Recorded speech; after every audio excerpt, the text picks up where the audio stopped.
O arcabouço fiscal prevê zerar o déficit primário nesse ano já de 2024. As previsões são para um superávit de 0,5% do PIB em 2025. Para falar sobre esse assunto, as discussões no Congresso Nacional, a gente recebe o senador do Podemos de Minas Gerais, Carlos Viana. Senador, mais uma vez, muito obrigado por atender a Jovem Pan. O senhor é sempre bem-vindo.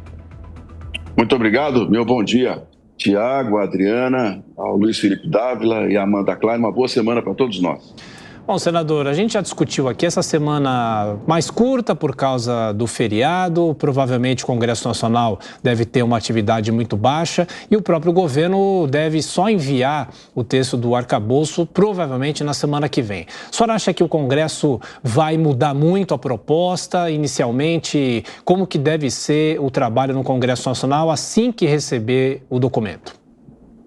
Bem, essa questão da reforma tributária, ela está madura dentro dos congressistas.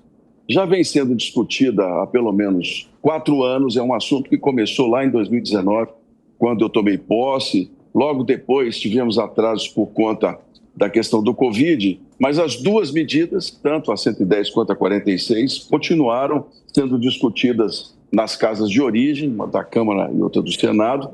E hoje, o que se quer é que o país realmente tenha uma resposta com relação a essa loucura, vamos usar essa expressão, tributária em nosso país. A meu ver, e isso já vinha sendo colocado pelos líderes já nos últimos 2 anos, a simplificação ela será um passo bem mais tranquilo do que propriamente depois a definição dos chamados setores que serão atingidos pela reforma, porque nós temos que pensar que uma alíquota única, ela dificilmente vai ser aprovada. Nós temos serviços, temos a indústria, temos o agronegócio, que terá de ter alíquotas em separado, quer dizer, a discussão sobre essas alíquotas e os setores que serão atingidos vão gerar, mas a simplificação, ou seja, a autorização para que impostos deixem de existir e sejam substituídos por uma alíquota única ou duas, que simplifique a vida dos empresários, a meu ver, não terá muita dificuldade na aprovação entre nós, senadores. Luiz Felipe Dávila. Bom dia, senador Carlos Viana. Eu tenho 2 perguntas para o senhor. O senhor acabou de dizer que a reforma tributária nós devemos começar com a questão da simplificação de regras, e isso certamente é uma coisa muito bem-vinda. Mas existe alguma preocupação para harmonizarmos as regras tributárias do Brasil com as referências internacionais, ou seja, com os países da OCDE? Porque o problema da nossa complexidade tributária é que ninguém entende a questão desse manicômio tributário que o Brasil vive, e isso prejudica demais a competitividade. Então, primeira coisa, o Congresso está preocupado em harmonizar essas regras com as melhores referências internacionais para que nós tenhamos um sistema tributário que seja compreendido pelo resto do mundo? E a segunda questão que eu teria só essa questão importante daquela que acabou, senador, que me preocupa é que não está se discutindo eficiência do gasto público, corte de despesa. O governo apresentou um arcabouço fiscal que 150 bilhões de reais vai ter de ser descoberto, entre aspas, aumentando receita. E isso assusta todos os brasileiros que não aguentam mais pagar tributo, e isso parece que é assim, uma licença para aumentar imposto. E segundo, nada está sendo feito para a parte do gasto. Ou seja, 50 bilhões de reais é corte de gasto e 150 aumento da receita. Quando, na verdade, o arcabouço fiscal, para ser crível, precisa ser exatamente o contrário. É 50 bi de aumento de arrecadação e 150 de enfrentar gasto público e eficiência do gasto. Bem, primeiro, na questão da OCDE, você está coberto de razão. Nós já deveríamos estar num segundo passo da reforma tributária, já nos adequando a regras internacionais. Isso não é possível por enquanto.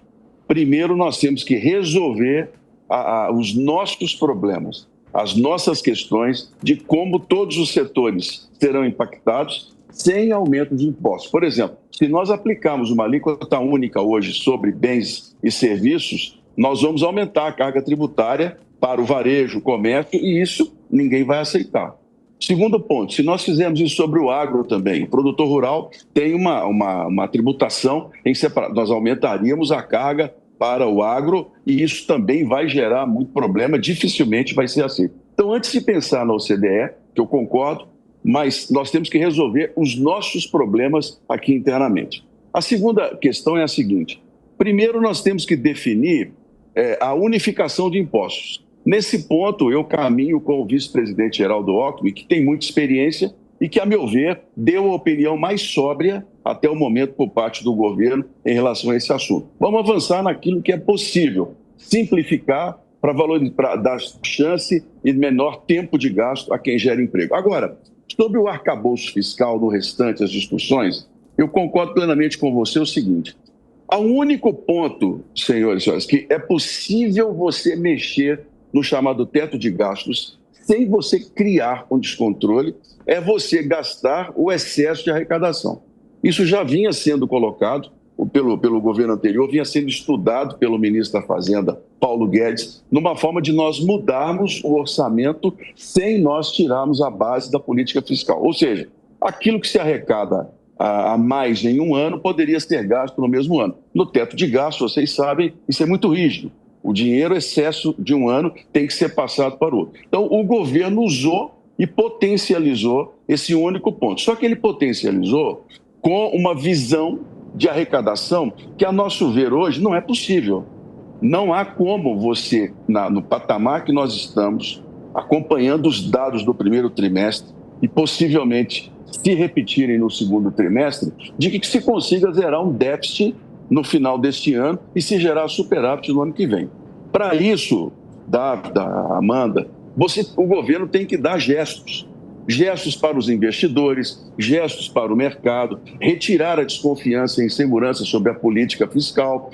O governo não vive apenas da arrecadação do dinheiro que entra no caixa, ele vive da expectativa que ele gera. Por exemplo, vou dar um exemplo rápido aqui. Está aí o MST anunciando, esperando do governo, liberação para um abril vermelho, um maio vermelho de invasões de terra. Se isso acontecer, é um sinal claro para os investidores estrangeiros do agro brasileiro de que o país não está sob controle, de que o atual governo não comanda os próprios movimentos. Isso retira a confiança de um setor que responde por 50% da balança comercial.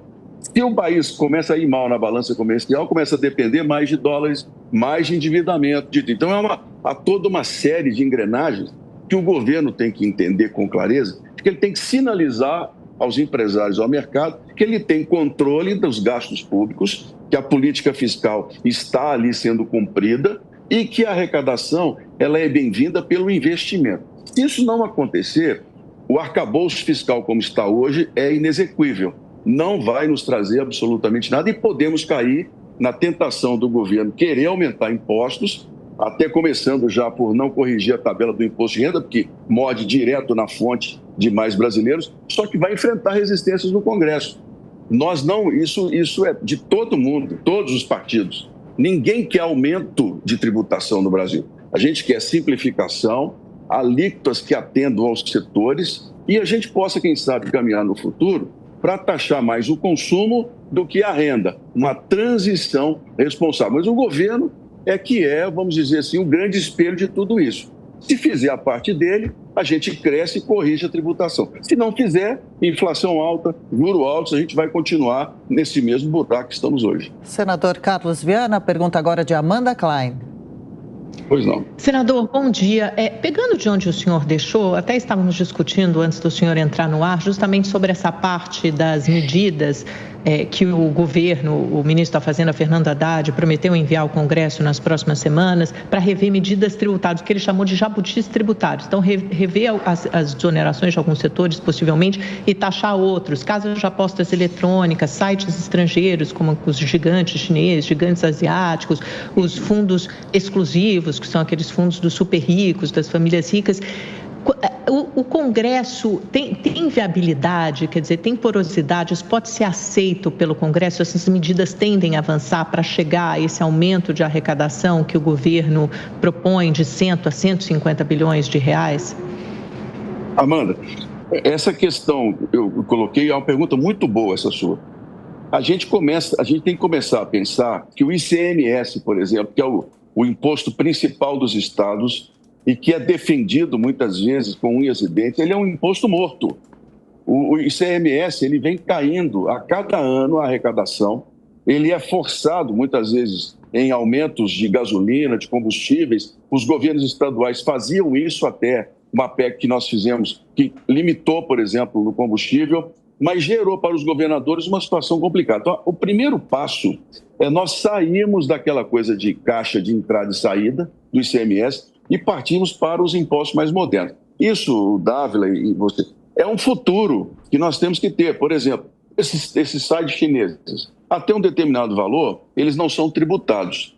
Quando a gente observa o volume de venda no Brasil que é feito por cartões de crédito, gera aquela dúvida. Peraí, será que nós não podemos ter uma tributação futura sobre essa questão das operações financeiras ou pelas operações de consumo? Substituir caixa, débito, por impostos mais modernos? É uma discussão que nós temos que fazer, porque o mundo mudou. A questão hoje é mais digital do que propriamente na balança lá dos caminhões. Isso tudo é controlável em nosso país. Então, a discussão nós temos que sair da renda e caminhar para o consumo. É uma visão que o Brasil terá.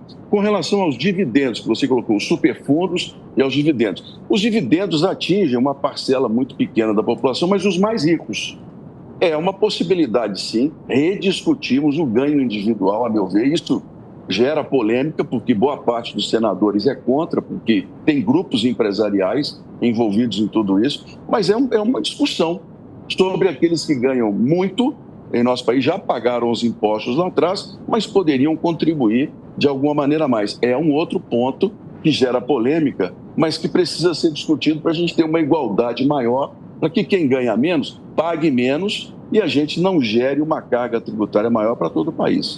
E, senador, de qual forma o senhor está acompanhando a discussão entre Câmara e Senado, entre Arthur Lira e Rodrigo Pacheco, sobre as tramitações de MPs? O governo estaria com a intenção de reencaminhar pelo menos 4 MPs ao Congresso em forma de projeto de lei em regime de urgência? A estratégia é válida? O governo acerta quando decide unificar as medidas provisórias e pede o rito que foi usado durante a pandemia. É uma questão do presidente do Congresso concordar. O que está acontecendo é uma disputa de espaço político que a gente precisa tornar claro que a Constituição é muito firme nisso. Nesse ponto, o presidente do Senado, Rodrigo Pacheco, está coberto de razão. A Constituição brasileira diz que medidas provisórias têm 120 dias para tramitar. Elas precisam passar pela Câmara e pelo Senado. E quem tem que ter umas reuniões de comissões mistas. Não há que se fugir desse texto, porque você não tem mais nenhum tipo de momento extraordinário, de emergência. O que o Lira fez, politicamente, é usar disso, naturalmente, como líder da Câmara, para se fortalecer como líder. Só que ele pode fazer o esforço que ele quiser, mas tem que ser respeitado o regime constitucional. Rodrigo Pacheco está certo ao dizer que nós temos que ter 12 senadores, 12 deputados e que a Câmara tem que ter um determinado prazo e o Senado outro.